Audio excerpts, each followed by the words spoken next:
ಮಾಜಿ Bigg Boss ಸ್ಪರ್ಧಿ Divya Suresh hit and run ಪ್ರಕರಣ ಗಾಯಾಳುವಿನ ಮಂಡಿ ಚಿಪ್ಪು ಒಡೆದ್ರು ಕೂಡ ಹಿಂತಿರುಗಿ ನೋಡದೇನೆ ಅಲ್ಲಿಂದ ಪರಾರಿಯಾಗಿದ್ದಂತ ದಿವ್ಯಾ ಸುರೇಶ್ ಮೇಲೆ ಈಗಾಗಲೇ ಪ್ರಕರಣ ದಾಖಲಾಗಿದೆ. ಅದರ ನಡುವೆ ಗಾಯಾಳು ಅನಿತಾ ಅವರ ಕಾಲು ಈಗಾಗಲೇ ಆಸ್ಪತ್ರೆಯಲ್ಲಿ ಚಿಕಿತ್ಸೆಯನ್ನು ಪಡೆದು ಮನೆಗೆ ಬಂದಿದ್ದಾರೆ. ಅವ್ರನ್ನ ಮಾತನಾಡಿಸೋಣ.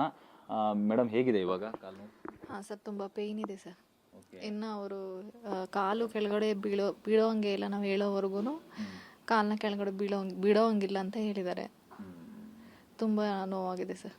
ಅದು ಅವರು ಕಾರು ಹೊಡೆದಿದ ತಕ್ಷಣನೇ ಓಪನ್ ಆಗಿಬಿಟ್ಟಿದೆ ಮಂಡಿ ಚಿಪ್ಪು.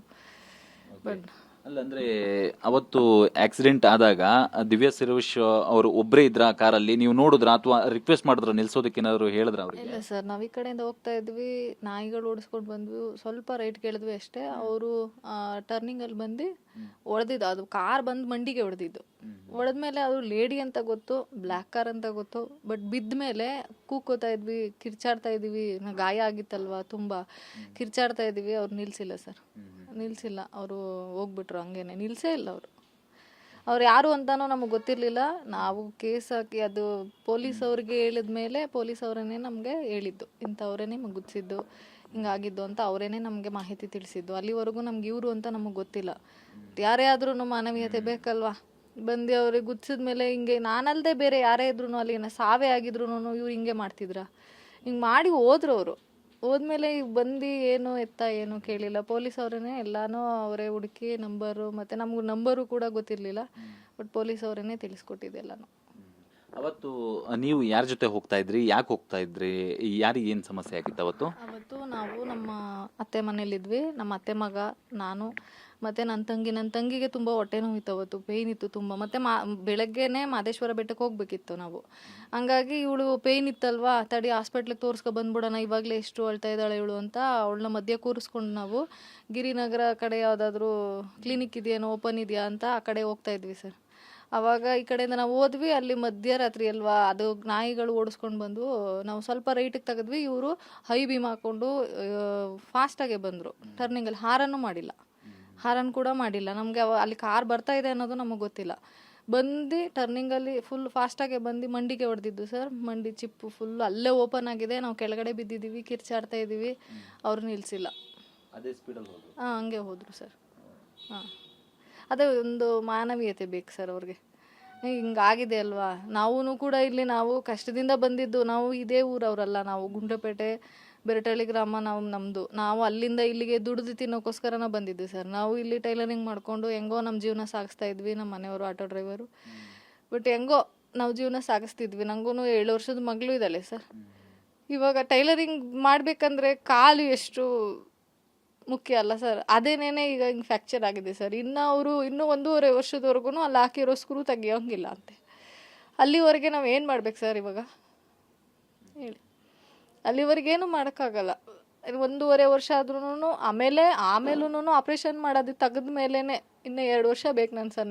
ಇನ್ನು ಪಿಕಪ್ ಆಗಬೇಕಂದ್ರೆ ಬಡವರು ಸರ್, ದುಡಿದ್ರೆ ತಿನ್ಬೋದು ಅಷ್ಟೇ, ಇಲ್ಲ ಅಂದರೆ ಇಲ್ಲ. ನಾವೀಗ ಏನು ಮಾಡಬೇಕು? ಕಾಲಿನೇ ಹಿಂಗಾಗಿದೆ, ಏನು ಮಾಡೋದು?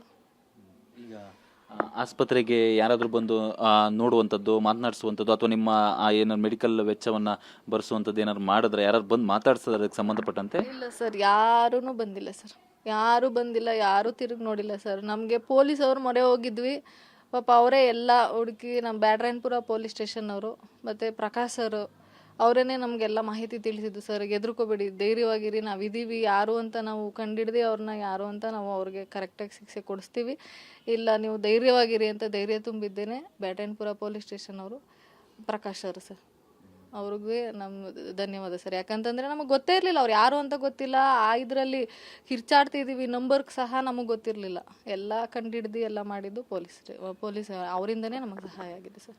ಈಗ ನೇಮು, ಫೇಮು, ಪಬ್ಲಿಸಿಟಿ, ದುಡ್ಡಿರುವಂಥವ್ರು ಕಾರಲ್ಲಿ ಓಡಾಡ್ತಾರೆ. ನೀವು ಪಾಪ ಆಕೆಗೆ ಹುಷಾರಿಲ್ಲ ಅಂದಾಗ ಬೈಕಲ್ಲಿ ಮಿಡ್ಲಲ್ಲಿ ಕೂರಿಸ್ಕೊಂಡು ಹೋಗುವಂಥ ಬಡಿಸ್ಲಿಕ್ಕೆ ನಿಮ್ಮಲ್ಲಿ ಆ ಸಂದರ್ಭದಲ್ಲಿ ಈ ಥರ ಇಂಜುರಿ ಆದಾಗನಾದ್ರೂ ಒಂದು ಚಿಕ್ಕ ಮಾನವೀಯತೆ ದೃಷ್ಟಿಯಿಂದ ನಿಮ್ಮನ್ನ ಮಾತನಾಡಿಸಿದ್ರೆ ಎಲ್ಲೋ ಒಂದು ಕಡೆ, ಅಥವಾ ನಿಮ್ಮ ಖರ್ಚು ವೆಚ್ಚಗಳನ್ನಾದರೂ ಸರ್, ಅವರು ಸೆಲೆಬ್ರಿಟಿ ಆಗಿರಲಿ, ಒಬ್ಬ ರಾಜಕಾರಣಿ ಆಗಿರಲಿ, ಒಬ್ಬ ಗಣ್ಯ ವ್ಯಕ್ತಿ ಆಗಿರಲಿ ಸರ್, ಒಬ್ರಿಗೆ ಯಾರೇ ಆಗಲಿ, ನಾನಲ್ಲ, ನನ್ನ ಜಾಗದಲ್ಲಿ ಬೇರೆ ಯಾರೇ ಇದ್ರೂ ಆ ಥರ ಮಾಡಿದಾಗ ಮಾನವೀಯತೆ ದೃಷ್ಟಿಯಿಂದ ಅವ್ರನ್ನ ನಿಲ್ಲಿಸಿ ಅವರು ಹೋಗಿ ಅವ್ರಿಗೆ ಏನಾಗಿದೆ ನೋಡಿ ಹಾಸ್ಪಿಟ್ಲಿಗೆ ಸೇರಿಸ್ಬೇಕು ಸರ್. ಇಲ್ಲ ಅಂತಂದ್ರೆ ಈಗ ನಾವು ನೋಡಿ, ನಾವು ಬಡವರು ಸರ್, ನಮಗೆ ಏನೂ ಇಲ್ಲ ಸರ್. ಸುಮ್ಮನೆ ಅನ್ಬಾರ್ದು, ನಮ್ಮ ಹತ್ರ ಏನೂ ಇಲ್ಲ. ನಾವು ಈಗ ಹಾಸ್ಪಿಟಲ್ಗೆ ಖರ್ಚು ಮಾಡಿರೋದೆಲ್ಲ ಸಾಲ ಮಾಡಿನೇ ಸರ್ ಮಾಡಿದ್ದು. ನಮ್ದೇನು ಇಲ್ಲಿ ದುಡ್ಡಿಲ್ಲ, ನಾವು ದುಡಿದ್ರೆ ಉಂಟು, ಇಲ್ಲ ಅಂದರೆ ಇಲ್ಲ. ನಾವು ದುಡ್ಕೊಂಡು ಹೆಂಗೋ ತಿಂತಾ ಇದ್ವಿ, ಅವ್ರನ್ನ ಹಿಂಗೆ ಮಾಡಿ ಹಿಂಗೆ ಹೋದ್ರಲ್ಲ, ಅವ್ರು ಬಂದು ಏನೋ ಅವರು ಮಾನವೀಯತೆ ದೃಷ್ಟಿಯಿಂದ ಒಂದು ಹಾಸ್ಪಿಟ್ಲಿಗೆ ಸೇರಿಸಿ ಏನೋ ಒಂದು ಮಾಡಿದರೆ ಸರಿ ಅನ್ಬೋದಿತ್ತು. ಅವ್ರು ಯಾರಾಗಿರಲಿ, ಆ ದೃಷ್ಟಿ ಇರಲಿಲ್ಲ ಸರ್ ಅವರಿಗೆ. ಗುದ್ಸಿ ಸುಮ್ಮನೆ ಹೋದರು. ತಪ್ಪು ಸರ್ ಹಿಂಗೆ ಮಾಡಿದ್ದವ್ರು. ಈಗ ಮುಂದೆ ಜೀವನ ತುಂಬಾ ಕಷ್ಟ ಅನ್ಸುತ್ತೆ, ಯಾಕಂದ್ರೆ ಗಂಡ ಹೆಂಡತಿ ಇಬ್ರು ಸೇರ್ಕೊಂಡು ಜೀವನ ನಡೆಸ್ತಾ ಇದ್ರಿ, ಮಗಳು ಬೇರೆ ಇದ್ದಾಳೆ, ಇಬ್ರು ದುಡ್ಡು ಜೀವನ ಮಾಡ್ತಾ ಇದ್ರಿ. ಈಗ 1.5-2 ವರ್ಷ ನೀವು ಕಾಲಿಗೆ ಅಂದ್ರೆ ಕೆಲಸ ಮಾಡೋ ಹಾಗಿಲ್ಲ, ಓಡಾಡೋದಕ್ಕೂ ಕಷ್ಟ ಆಗುತ್ತೆ. ಜೀವನ ನೆಕ್ಸ್ಟ್ ಅದೇ ಸರ್ ಗೊತ್ತಿಲ್ಲ ಸರ್, ಈಗ ಏನು ಮಾಡೋದು. ದುಡಿದ್ರೆ ಉಂಟು, ಇಲ್ಲ ಅಂದ್ರೆ ಇಲ್ಲ ಸರ್. ಹಂಗೆ ಇದ್ದಿದ್ದು ನಾವು. ಹೆಂಗೋ ಅದೇನೋ ಅಂತಾರಲ್ಲ, ಹಂಗೆ ಬಡವರು ನಾವು ಹೆಂಗೋ ಜೀವನ ಸಾಗಿಸ್ತಾ ಇದ್ವಿ. ಬಟ್ ಈಗ ಅದು ಮೇಯ್ನ್ ಇದು ಕಾಲಲ್ಲೇ ಇರೋದು ಸರ್. ನಾವು ಏನೇ ಮಾಡ್ಬೇಕಂದ್ರೆ ನಮ್ಮ ಭಾರ ಪೂರ್ತಿ ಬಾಡಿ ಭಾರ ಎಲ್ಲ ಕಾಲ ಮೇಲೆ ಕೊಡಬೇಕು. ಟೈಲರಿಂಗ್ ಮಾಡ್ಬೇಕಂದ್ರೆ ಕಾಲೇ ಇಂಪಾರ್ಟೆಂಟ್. ಈಗ ಅದನ್ನೇ ಕಳ್ಕೊಂಡು ಕೂತಿದ್ದೀನಿ. ಅವರು ಸರ್ ಒಂದು ಏನಂತನೂ ತಿರುಗಿ ನೋಡಿಲ್ಲ ಸರ್ ಯಾರೂ. ನಾವು ಸಾಲ ಮಾಡಿ ಆಪ್ರೇಷನ್ ಮಾಡಿಸಿದ್ದು ಸರ್ ಇವಾಗ. Thank you madam. ಎಸ್, ಅಪಘಾತವೆಸಗಿ ದಿವ್ಯಾ ಸುರೇಶ್ ಅವರು ಎಸ್ಕೇಪ್ ಆಗಿದ್ದಾರೆ. ಆದರೆ ಕನಿಷ್ಠವಾದಂತಹ ಮಾನವೀಯತೆ ಆದರೂ ಅವರಿಗೆ ಇರಬೇಕಿತ್ತು. ಯಾಕಂದ್ರೆ ಗಂಡ ಹೆಂಡತಿ ದುಡಿದು ಜೀವನವನ್ನು ಸಾಗಿಸ್ತಾ ಇದ್ರು.